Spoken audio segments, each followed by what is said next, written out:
தலை இருக்கிறவங்களுக்கெல்லாம் தலைக்கணம் உண்டு, அதில் ஒன்றும் மாற்றம் கிடையாது. அளவாக இருக்கணும். அந்த தலையோட கணத்தோட அளவாக இருந்துச்சுன்னா கழுத்தில் நிற்கும், இல்லைன்னா அது கழுத்தில் நிற்காது. அது பெரும் பெரும் விஷயங்கள்லாம் பண்ணி மற்றவங்கள பாடாப்படுத்தி அதுவும் கடைசியில் தலைகணம் தலையினுடைய குனிவுக்கு ஆளாக்கி விட்டுரும். கண்டமேனிக்கு சாப்பிட்டோம்னா உடம்புல கணம் கூடும், அது எந்த ஆக்டிவிட்டியும் செய்ய விடாமல் நோய்களுக்கு ஆளாக்கி படுக்க வச்சிரும். ஆனால் அந்த அறிவு கணம் இருக்குது பாருங்க, தலைக்கணம்ன்றது தலை வெயிட்டாக இருக்கிறது இல்லை, தலையில் இருக்கக்கூடிய மூளை, புத்தி, அறிவு. சில நேரங்களில் இந்த ஞான செருக்கு அப்படின்னு சொல்லுவாங்க. நம்மளை அடிச்சுக்கிறதுக்கு இந்த உலகத்திலே யாரும் கிடையாதுங்கிறது தான் அந்த தலைக்கணத்தினுடைய முதல் படி. அப்படி ஒரு எண்ணம் வந்துச்சுன்னு வச்சுங்க, அது ரொம்ப கஷ்டம், அதை தீர்க்கவே முடியாது. தலைக்கணம், புத்தி கணம், அறிவு கணம் இதெல்லாம் அகம்பாவத்துக்கு அடிப்படையாக கொண்டு போய் நம்மளை மாற்றி விட்டுரும். ஒரு குரு, அவர்கிட்ட ஒரு 30-40 மாணவர்கள் படித்தாங்க. எல்லாருக்கும் நல்லது சொல்லி தருவார், நல்ல புத்தி வர்றபடி குருநாதர் பாடம் பயிற்றுவிப்பார், எல்லாம் பண்ணுவார். அதில் ஒரு பையன் ரொம்ப தெளிவாக இருக்கான், ரொம்ப புத்தியோடு இருக்கான். என்ன சொன்னாலும் ஒன்று சொல்லி முடிக்கிறதுக்குள்ளே செஞ்சு முடிச்சிருவான். அப்படி அந்த பையன் அவ்வளோ விரைவாக செய்வான், எதையும் டக்குன்னு கிராஸ் பண்ணிக்கிறவான்.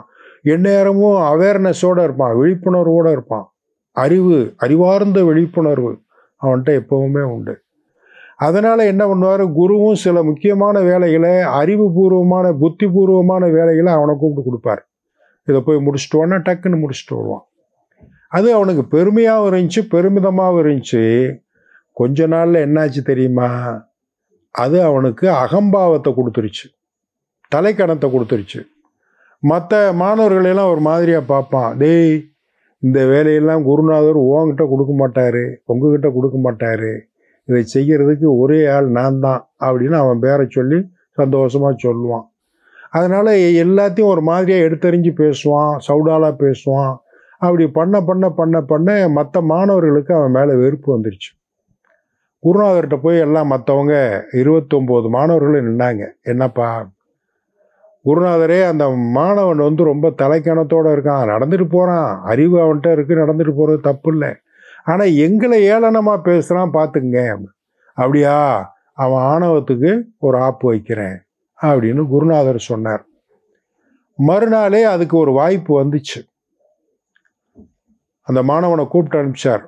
இங்கே வா, பக்கத்தில் இருக்கக்கூடிய நகரத்துக்கு நீ போக வேண்டிய வேலை இருக்கு, சொல்லுங்க. அடுத்த கிராமத்தில் என் ஃப்ரெண்டு ஒருத்தர் இருந்தார், பெரிய பண்டிதர். அவர் இன்னைக்கு காலமாயிட்டார். அவர் எப்படிப்பட்ட ஆள் தெரியுமா, 10 விருது வாங்கியிருக்கார், உலக அளவில் 20 பட்டங்கள் வாங்கியிருக்கார். 20 பட்டங்கள். பல்கலைக்கழகங்கள் பூரா அவரை கொண்டாடுது. புலவர் படிப்பு படிச்சிருக்கார், வித்வான் படிப்பு படிச்சிருக்கார். அவருக்கு தெரியாத பாஷையே கிடையாது, அகில உலக எல்லா பாஷைகளையும் தெரிஞ்சவர். அவர் காலமாயிட்டார். அவருக்கு நீ என்ன பண்ணணும், நகரத்துக்கு போய் ஒரு சவப்பெட்டி ஆர்டர் பண்ணி அதை வாங்கிட்டு வரணும், போயிட்டு வா அப்படின்னு அனுப்பிச்சி வச்சிட்டார். சரிங்க குருவே அப்படின்ட்டு அவன் அந்த பையன் போனான். சவப்பெட்டி செய்கிற தச்சர்கிட்ட போய் நின்னான்.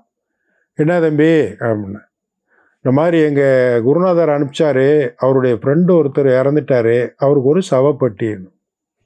அப்படியா, எப்படி ஆள் எப்படி அப்படின்னு ஒரு கேள்வி கேட்டார் தச்சர். என்ன இப்படி கேட்டீங்க, 10 பட்டம் வாங்கியிருக்காருங்க, பல்கலைக்கழகங்கள்லாம் போற்றக்கூடியவர், வித்வான், புலவர், சகல பாஷைகளையும் கற்ற அப்படி திறமைசாலி அப்படின்னு சொன்னார்.